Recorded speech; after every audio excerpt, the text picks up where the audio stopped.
अगर यहाँ पर कोई किसान खड़ा था ना तो किसी जाति से नहीं खड़ा था, किसान खड़ा हुआ था अन्नदाता के रूप में सपोर्ट करने के लिए, कि इनकी मंशा कुछ और थी कि किसी प्रकार से पुलिस हम पे हमला करे और हम पूरी दिल्ली को दंगे की आग में झोंक दें। एनडीटीवी और राजीव सरदेसाई का काम यही है कि कुछ कुल मिलाकर उन्हें हाईलाइट होना है, ऐसी बातें करके मूर्खों जैसी बातें करते हैं वो लोग।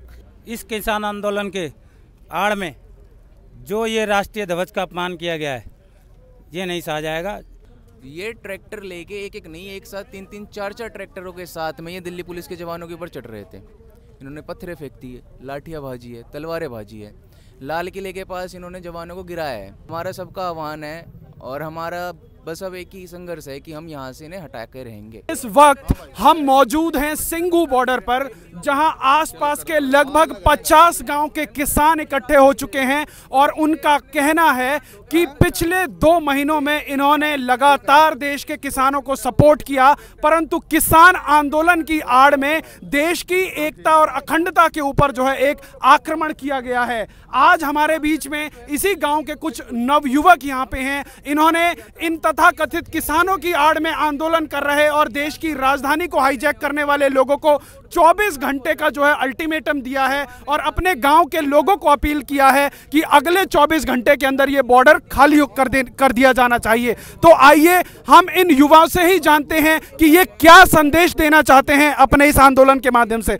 तो आप क्या संदेश देना चाहते हैं इस आंदोलन के माध्यम से? संदेश हम यही देना चाहते हैं, अपने गाँव के जितने भी ये लोकल बंदे परेशान हो रहे हैं, ये सिंघू बॉर्डर पर सभी के सभी आएँ और इनको प्रार्थना करेंगे। पहले तो कल हाथ जोड़ के कि आप यहाँ से जाएं, उसके बाद का कार्यक्रम हम फिर बनाएंगे। उसके बाद हमें क्या करना है, जैसे इन्होंने किया था वैसे तो हम करेंगे नहीं, ठीक है। इनमें हमें कोई फर्क नहीं रह जाएगा। फिर देखिए, पिछले 2 महीनों में विभिन्न देश की अलग अलग ट्रेड एसोसिएशन के अगर हम डेटा की बात करें, देश की राजधानी में लगभग 2.5 लाख करोड़ से अधिक का नुकसान हो चुका है और इस पूरे इंडस्ट्रियल एरिया में तमाम जो है फैक्ट्रीज जो है बंद होने के कागार पर हैं। और यहाँ पर आसपास के गांव का युवा समाज, यहाँ पे वयोवृद्ध लोग हमारे बीच में इकट्ठे हो चुके हैं। हम और लोगों से बात करेंगे। सर, आप क्या कहना चाहते हैं, क्या संदेश देना चाहते हैं राज्य की सरकार को, देश की सरकार को, और इन किसानों को क्या संदेश देना चाहते हैं? किसान अपने भाई हैं, हमने इनका पूरा सपोर्ट किया, लेकिन इन्होंने तिरंगे का अपमान किया है,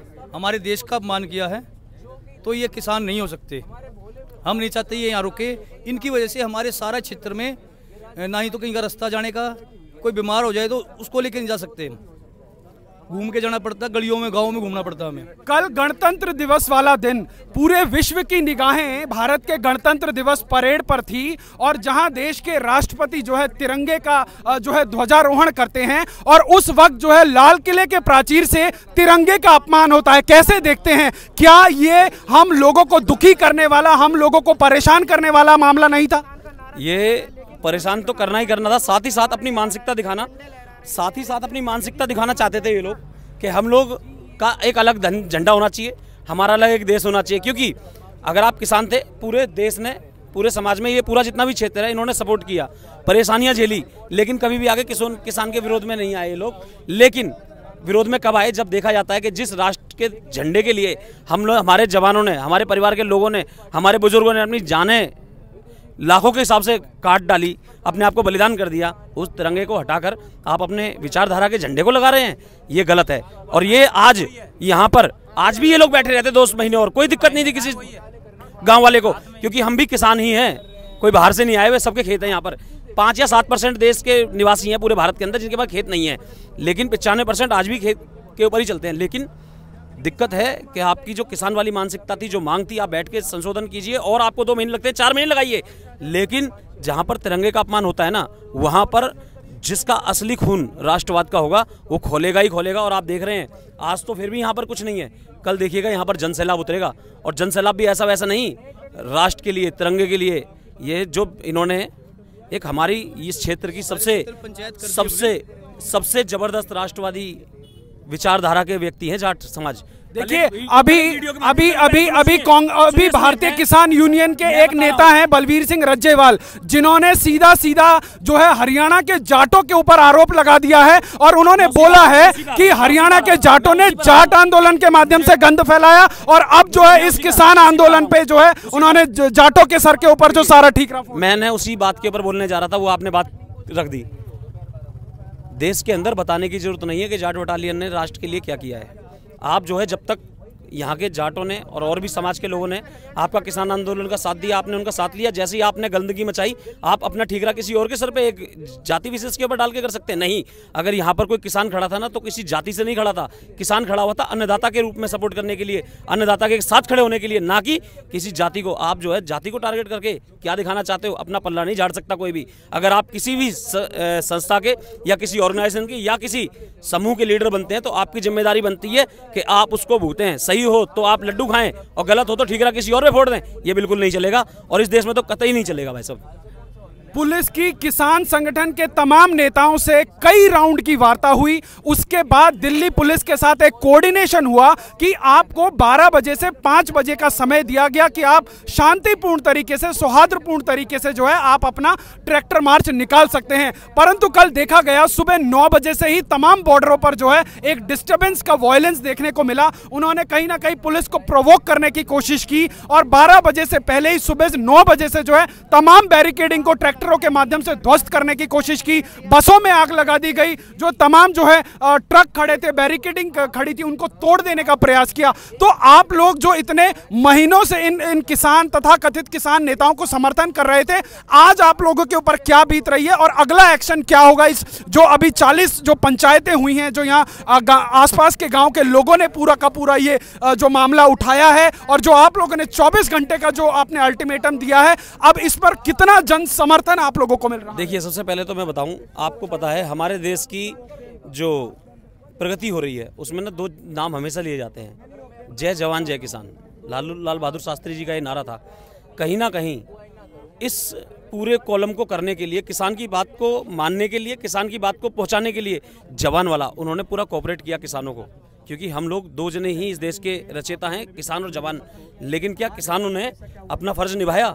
जिस जवान ने आपको प्रोटोकॉल के माध्यम से पूरे दिल्ली के अंदर रैली निकालने की इजाज़त दी, आपने उन्हीं जवानों पर हमला करके क्या आपना फर्ज निभाया? देखिए, यहाँ पर जवानों के धैर्य को मैं नमन करता हूँ, दिल्ली पुलिस को सैल्यूट करता हूँ, जिन्होंने इतना धैर्य से रखा। और साथ ही साथ में दिल्ली के लोगों को एक चीज़ बताना चाहता हूँ कि इनकी मंशा कुछ और थी कि किसी प्रकार से पुलिस हम पे हमला करे और हम पूरी दिल्ली को दंगे की आग में झोंक दें। कहीं ना कहीं जो मजबूर लोग, जो लाचार लोग, जो इन चीज़ों से अनभिज्ञ थे, उनकी जो दंगे होंगे होकर नुकसान पहुंचता, उसको कहीं ना कहीं पुलिस ने आपने देखा होगा कल एक बहुत बड़े चैनल के बहुत बड़े पत्रकार ने एक फेक न्यूज फैलाने की कोशिश करी और उन्होंने ये एक खबर फैलाई कि जो है पुलिस की गोली में एक किसान की मौत हो गई और उसके बाद जो है वायलेंस जो है बढ़ गया। तो एनडीटीवी के अलावा और कोई हो नहीं सकता। पता नहीं वो लोग कहां से खाते हैं, कहां से सोचते हैं। आज तक के पत्रकार हैं राजदीप सरदेसाई, बहुत बड़ा चैनल, वही दोनों देखिए आज तक,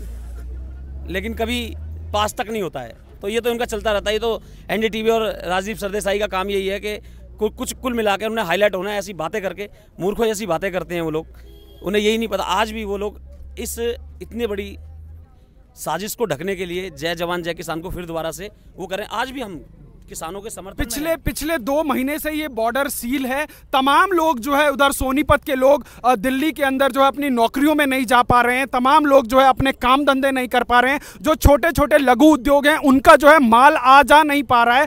तो आज आप यहाँ पे तिरंगा लेकर जो है एक संकेतात्मक विरोध जताने के लिए आए हैं। आपके जैसे जो तमाम युवा आपके गाँव के हैं, वो क्या संदेश देना चाह रहे हैं? संदेश यही है, जो इस किसान आंदोलन के आड़ में जो ये राष्ट्रीय ध्वज का अपमान किया गया है, ये नहीं सहा जाएगा। इसमें जो भी लोग हों, जो भी पार्टी हो, जिस तरह के भी गतिविधि के लोग हों, वो सजा के हकदार हैं, उन्हें सजा दी जाए, उन पे एफआईआर दर्ज करी जाए। और ये जो रोड पे ये बैठे हुए हैं, इनकी वजह से जो आसपास के क्षेत्रों के लोगों को दिक्कतें हैं, परेशानी हैं, काम धंधों पे नहीं जा पा रहे हैं, घर परिवार की इनकी रोज़मर्रा की ज़रूरतें पूरी नहीं हो पा रही हैं, उसका जिम्मेदार कौन है? यही है। कौन है? यही है। तो साथियों, ये हम बातचीत कर रहे थे सिंघू बॉर्डर पर, जो आसपास के लगभग नहीं सहेगा हिंदुस्तान, तिरंगे का अपमान नहीं सहेगा हिंदुस्तान। दिल्ली पुलिस संघर्ष करो, हम तुम्हारे साथ हैं। दिल्ली पुलिस संघर्ष करो, हम तुम्हारे साथ हैं। हमने देखा कि कैसे 300 से अधिक दिल्ली पुलिस के जो जवान हैं वो घायल हैं और दिल्ली के विभिन्न अस्पतालों में जो है वो अपने स्वास्थ्य के लिए, अपने जीवन के लिए संघर्ष कर रहे हैं। बताया जा रहा है कि 3 दर्जन से अधिक जो है दिल्ली पुलिस के जो जवान हैं वो बहुत ही क्रिटिकली इंजर्ड हैं। कैसे देखते हैं आप, क्या संदेश देना चाहेंगे? जी, ये जो 3 दर्जन आप बता रहे हैं ना, उससे ज़्यादा है। पहली चीज़ जिस तरीके से, क्योंकि ये मैंने खुद अपने आंखों से देखा था आईटीओ पे क्योंकि हम फंस गए थे। ये ट्रैक्टर लेके एक नहीं, एक साथ 3-3, 4-4 ट्रैक्टरों के साथ में ये दिल्ली पुलिस के जवानों के ऊपर चढ़ रहे थे। इन्होंने पत्थरें फेंक दी है, लाठियाँ भाजी है, तलवारें भाजी है। लाल किले के पास इन्होंने जवानों को गिराया है। ये कहते हैं जय जवान जय किसान। किसान यहाँ पे डटा हुआ है और किसान के बेटे वहाँ सीमा पे हैं। तो यही किसान के बेटे ही थे आज भी, जिन्हें इन्होंने करा है इनके साथ। तो ये जय जवान और जय किसान का कहाँ ये सम्मान कर रहे हैं और ये कहाँ से फिर किसान हुए? जो किसान ही है वो तो खेती में लगा हुआ है, वो तो बुआई में लगा हुआ है। हमारा सबका आह्वान है और हमारा बस अब एक ही संघर्ष है कि हम यहाँ से इन्हें हटा के रहेंगे। पिछले 2 महीने से इस किसान आंदोलन को अनडिस्प्यूटेड, अनइंटरप्टेड तरीके से समर्थन कर रहे इस आसपास के 40 से अधिक गांव के लोग जो है आज सड़कों पर हैं, सिंघू बॉर्डर पर हैं और इन्होंने अपनी एक खाप पंचायत के द्वारा एक संदेश देने की कोशिश करी है और 24 घंटे से का समय दिया है कि आप जो है इन बॉर्डरों को खाली कर दीजिए, क्योंकि जो इस तथाकथित किसान आंदोलन की आड़ में जो है देश की एकता अखंडता के ऊपर जो प्रहार करने की कोशिश की गई है, ये जो है अक्षम्य अपराध है। और हमने आपको दिखाया यहाँ के तमाम नौजवान लोगों को, उनके मन में कितना रोष है, कैसे इंडस्ट्रियां बंद होने के कागार पर हैं, कैसे लोग अपने रोजगार पर नहीं जा पा रहे। तो अगले 24 घंटे बहुत ही क्रिटिकल होने वाले हैं। देखने की बात यह है कि अब जो है धीरे धीरे तमाम किसान यूनियन जो है इस आंदोलन से विड्रॉ कर रहे हैं और आगे क्या होता है, पुलिस कैसे रिस्पॉन्ड करती है और जो तथाकथित इस आंदोलन की अगुवाई कर रहे किसान नेताओं का जो है क्या बयान आता है। आप जुड़े रही खबर इंडिया के साथ। बहुत बहुत धन्यवाद। नमस्कार।